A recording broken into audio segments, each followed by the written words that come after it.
नमस्कार. मराठमोळी जीवन चॅनलमध्ये तुमचं सगळ्यांचं मनापासून खूप खूप स्वागत. पितृपक्ष चालू झालेला आहे आणि पितृपक्षामध्ये काही अशा मोजक्या भाज्या असतात ज्या नैवेद्यामध्ये केल्या जातात. मग त्यामध्ये अळूची वडी असते, कारल्याची भाजी असते, कढी असते, भजी असते, वडे असतात. अशा मोजक्या भाज्या ज्या आपण पितृपक्षामध्ये केल्या जातात. पण आवर्जून काही नाही बनवलं तरी ज्या भाज्या सगळ्या सर्वसामान्य घरामध्ये पितृपक्षामध्ये बनवल्या जातात. आज आपण त्या मोजक्या भाज्यांमधल्या 3 भाज्या कशा बनवायच्या ही रेसिपी बघणार आहे. तर सगळ्यात पहिलं आपण कारल्याची भाजी बनवून घेणार आहे. कारलंसुद्धा आवर्जून बनवलं जातं. कारलं स्वच्छ धुवून घेतलेले पातळ अशा चकत्या करायच्या. लिंबू, हळद, मीठ चोळून आपल्याला साईडला ठेवायचं. आता पुढच्या आपण ज्या 3 भाज्या करणार आहे त्या सगळ्यांसाठी एकच मसाला आपण इथे बनवून घेणार आहे. 2 चमचे धने, 1 चमचा जिरी घेतलेली. हे आपल्याला सगळ्यात पहिलं कोरडं वाटून घ्यायचं. कोरडं वाटल्याच्या नंतरनं आपल्याला यामध्ये आलं आणि हिरव्या मिरच्या घालायच्या. आता पितृपक्षामध्ये काही ठिकाणी कांदा लसूण वापरला जातो, पण काही ठिकाणी कांदा लसूण वापरला जात नाही. आपण कॉमन असा मसाला बनवून घेतलेला आहे, ज्यात कांदा लसूण नाही वापरला तरी काहीच हरकत नाही, व्यवस्थित त्याची टेस्ट लागते.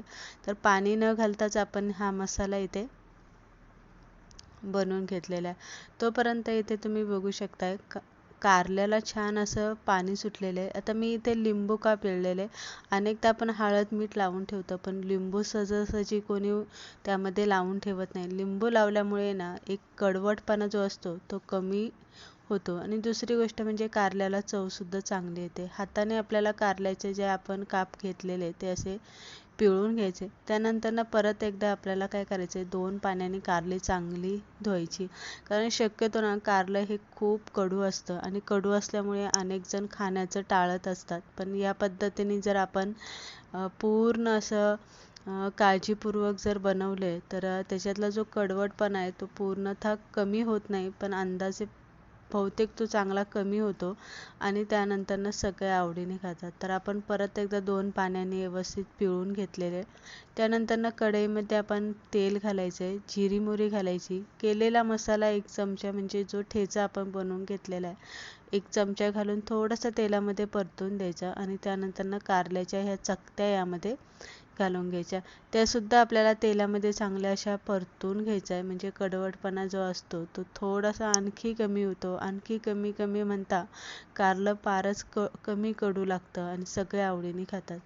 त्यानंतर परतून घेतलं की हिंग, हळद, लाल तिखट आणि जो आपला मिक्स मसाला असतो ना तो यामध्ये अर्धा चमचा घातलेला आहे आणि गरम मसाला आपल्याला यामध्ये घालायचा. आता सगळ्यात महत्त्वाचं आपल्याला यामध्ये काय घालायचं आहे, गूळ चिंचेची जी चटणी असते आपण घरी बनवून ठेवतो ते आपल्याला 1 चमचा यामध्ये घालायचा आणि चवीप्रमाणे मीठ घालायचं. आता गूळ चिंचेची चटणी कारल्यामध्ये घातल्यामुळे काय होतं, कारल्याची चव तर छानच लागते, पण दुसरी गोष्ट म्हणजे कारलं कडूसुद्धा अजिबात लागत नाही. अगदी न आवडणारे सुद्धा आवडीने खातात.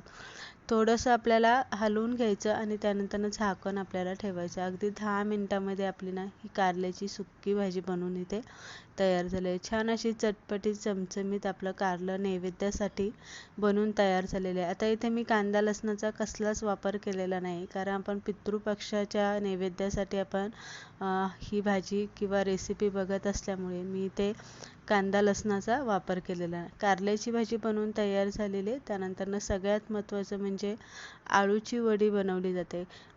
जेव्हा पितृपक्षामध्ये नैवेद्य बनवतात तेव्हा माठाची भाजी, गवारची भाजी, भेंडीची भाजी, बटाट्याची भाजी ह्या सगळ्या भाज्या आहे ना ज्या आवर्जून केल्या. पण सगळ्यात महत्त्वाचं म्हणजे कारलं, आळूची वडी, कढी, बटाट्याची भाजी, देठाची भाजी म्हणजे माठाची भाजी आवर्जून इथे बनवली जाते. आता इथे आळूवडी बनवण्यासाठी बेसन पीठ घेतलेले, चिंचेचे 2 चमचे चिंच गुळाची चटणी घातलेली, केलेला मिरचीचा ठेचा, ओवा, पांढरं तीळ, चवीप्रमाणे मीठ घालायचं आपल्याला, लाल तिखट, हळद, हिंग आपल्याला यामध्ये घालून घ्यायचं आहे आणि व्यवस्थित आपल्याला पीठ घट्टसर असं आपल्याला इथे खवलून घ्यायचं. आळूवडीसाठी शक्यतो पीठ आहे ना जास्त पातळ किंवा जास्त घट्ट नाही, तर अगदी या पद्धतीने पीठ खवलून घेतलं की आळूवडी व्यवस्थित कुरकुरीत तर होतेच, पण अशी वातड किंवा अशी आवळली जात नाही. त्यानंतर पानं जी आपली गावरान पानं असतात ना, ती मी इथे घेतलेली. स्वच्छ धुवून मागचे देठ काढायचं आणि लाटण्याने पूर्ण पानांच्या शिरा ज्या आहे ते मोडून घ्यायचं. एका भांड्यामध्ये पाणी घालून स्टँड ठेवलेले आहे. चाळणीला तेल लावून ठेवायचं. वडी बनवण्याच्या अगोदरच आपल्याला ही पूर्वतयारी करून ठेवायची. त्यानंतर पानांना व्यवस्थित आपल्याला पीठ लावून घ्यायचं. थोडंसं पीठ आपण इथे जाडसर लावून घेणार आहे, कारण आज आपण वडी तळणार नाही, तर फक्त शॅलो फ्राय करणार आहे. म्हणजे जास्त असं तेलकट आज काहीच आपल्या कोणत्या रेसिपीमध्ये नसणार आहे. पानांना आता किती पानांचा थर लावायचा तुमच्या आवडीनुसार, तुम्ही 4-5 किंवा जास्तीत जास्त 6 पानांचा, छोटी छोटी पानं असेल तर 6 पानांचा थर तुम्ही इथे लावू शकता. मोठी पानं असेल तर अगदीच तुम्ही 3 पानांचा थर लावला तरी काहीच हरकत नाही. पण छोटी छोटी आणि कवळी पानं असल्यामुळे मी इथे 6 पानांचा थर इथे लावून घेते. तर व्यवस्थित आपल्याला चारही बाजूनी पानं जी आहेत ती अशी दुमडून घ्यायची आणि मग आपल्याला आळूची वडी व्यवस्थित रोल आपल्याला इथे बनवून घ्यायचा. रोल बनवत असताना ना मध्ये हवा राहिली नाही पाहिजे, याची काळजी घ्यायची. कारण जर तुम्ही तळणार असाल आणि मध्ये हवा राहिली तर अशी पोकळ राहते, मग तळताना वडी आपली सुटली जाते. वड्या आपल्या इथे 2 बनवून तयार झालेल्या आहे. व्यवस्थित आपण उकडायला लावल्या. अगदी 10 मिनिटामध्ये म्हटलं ना तरी ही वडी व्यवस्थित उकडली जाते. तर वडी आपली व्यवस्थित उकडली गेलेली, झाकण काढून घ्यायचं आणि वडी थंड करायला ठेवणार आहे. शक्यतो वडी ना थंड केल्याशिवाय चिरायची नाही. आणि दुसरी गोष्ट म्हणजे वडी जर ताजी ताजी बनवली असेल आणि तुम्ही तळणार असेल तर तेलामध्ये वडी अजिबात सुटली जात नाही, हे लक्षात घ्या. वडी आपण थंड करायला ठेवलेली. थंड होईपर्यंत आपण इथे एक कढी बनवून घेणार आहे. 2 चमचे मी इथे बेसन पीठ घेतलेले. एक छोटी वाटी मी इथे गूळ किसून घेतलेले आहे आणि त्यानंतर आपण इथे दही घेतलेले.